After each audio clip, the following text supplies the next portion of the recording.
Hello বন্ধুরা, রঞ্জিতার ঘরোয়া রান্নাঘর থেকে সবাইকে স্বাগত। আজকে তোমাদের জন্য নতুন একটা রেসিপি নিয়ে এলাম, সর্ষে বাটা দিয়ে বেলে মাছ। প্রথমে আমি মাছগুলো নুন হলুদ দিয়ে ভেজে নিচ্ছি।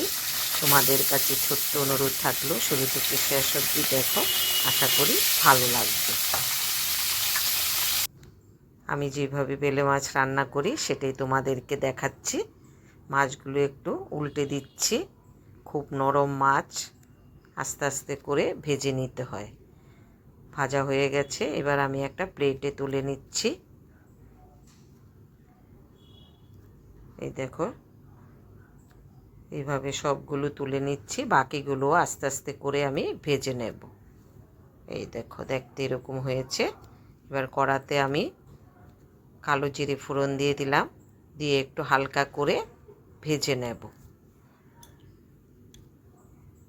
গরম ভাতের সঙ্গে এই সর্ষে বাটা দিয়ে বেলে মাছ খেতে খুব ভালো লাগে। টমেটো কুচি দিয়ে দিলাম, পরিমাণ মতো নুন দিয়ে দিচ্ছি, দিয়ে একটু নরম করে নিচ্ছি।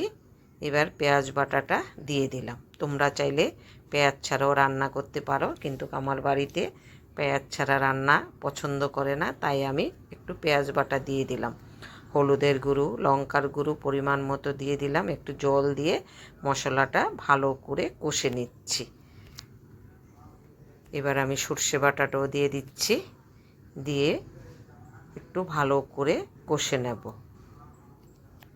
এইভাবে বেলে মাছ রান্না করলে খেতে খুব সুস্বাদু হয়। কয়েকটা কাঁচা লঙ্কা দিয়ে দিলাম। এবার গরম জল দিয়ে দিচ্ছি পরিমাণ মতো।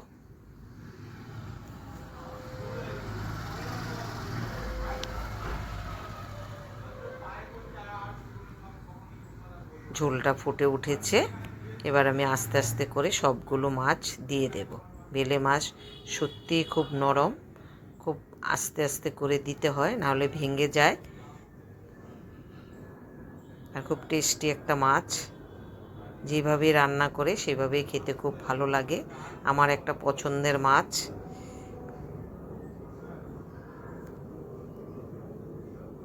ঝোলের সঙ্গে মিশিয়ে দিচ্ছি।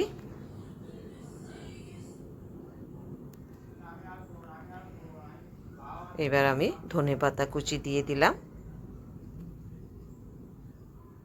যদি রেসিপিটা তোমাদের ভালো লাগে কমেন্ট করে জানাবে, তাহলে খুব খুশি হব। এক একজনে এক এক রকম করে রান্না করে, প্রত্যেকটা বাড়ির রান্নার রেসিপি আলাদা আলাদা।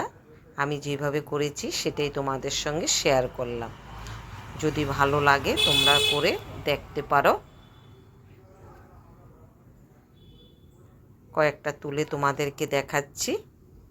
দেখতে এরকম হয়েছে। এই দেখো, দেখতে কালারটা এরকম হয়েছে। যদি রেসিপিটা ভালো লাগে একটু লাইক শেয়ার করে দিও, তোমাদের বন্ধুদের সঙ্গে শেয়ার করো।